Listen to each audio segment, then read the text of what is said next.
Next on the 7, a 6 News follow-up for you. Tonight, we are hearing from the 10th District Attorney General after 7 people were indicted following the in-custody death of Elijah Lester Isbill. District Attorney General Stephen Hatchett is now shedding light on Isbill's past, saying he had been taken to the Monroe County Jail before, 9 months prior to his death. Hatchett says Isbill was arrested under similar circumstances in 2024. However, he notes that Isbill's driving under the influence charge was dismissed, the results of a test showing no signs of drugs or alcohol. Now, Hatchett went on to say, quote, "Once I became aware of his medical history had been documented during a prior arrest, that resulted in a judicial finding of insufficient probable cause.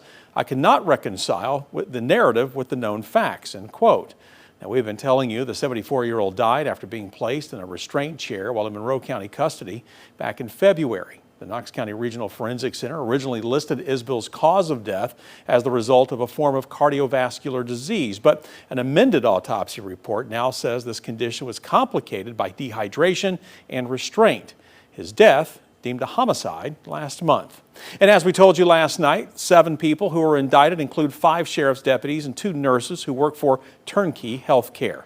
All 7 are expected to be in court for an arraignment next month. We will let you know, of course, what happens. All right, next on the 7 for you tonight. Today, Governor Lee announcing a $1.7 billion expansion coming to Oak Ridge that will create more than 800 new jobs. The company making the expansion is called Oklo, and it is an advanced nuclear technology company. Under the project, an advanced nuclear fuel recycling facility will be built on a 247-acre site at the Oak Ridge Heritage Center. Now, we're told the facility will recycle used nuclear fuel from today's operating fleet, establishing the nation's first privately funded nuclear recycler. It will provide the recycled fuel for advanced nuclear reactors. What is happening here is the global epicenter of the new nuclear revolution. Today's just the day I walked in this office. Oklo is the 5th company to locate in Tennessee by utilizing the Nuclear Energy Fund. The fund sets aside money for helping to attract nuclear power-related businesses. All right, next on the 7 for you tonight, a Knoxville company, has agreed to pay $1.4 million, this to settle allegations that it wrongly obtained money from the COVID-era Paycheck Protection Program, or PPP. One of the loan requirements is having fewer than 300 employees. However, the Department of Justice says Hoffman Quality Tools USA failed to include foreign workers in its count. The DOJ says the company has more than 300 employees if you include them. Next on the 7, a public meeting has now been set ahead of the looming vote on the future of Chilhowee Park, where you will be able now to make suggestions to the mayor. As we've been reporting to you, selling part of the park to the Emerald Youth Foundation has divided the community. The Emerald Youth Foundation's proposal is to turn the Tennessee Valley Fair's midway space into athletic fields, courts, and walking trails. However, not everyone is on board, and this week, City Council voted to delay the vote again, this time by 4 weeks.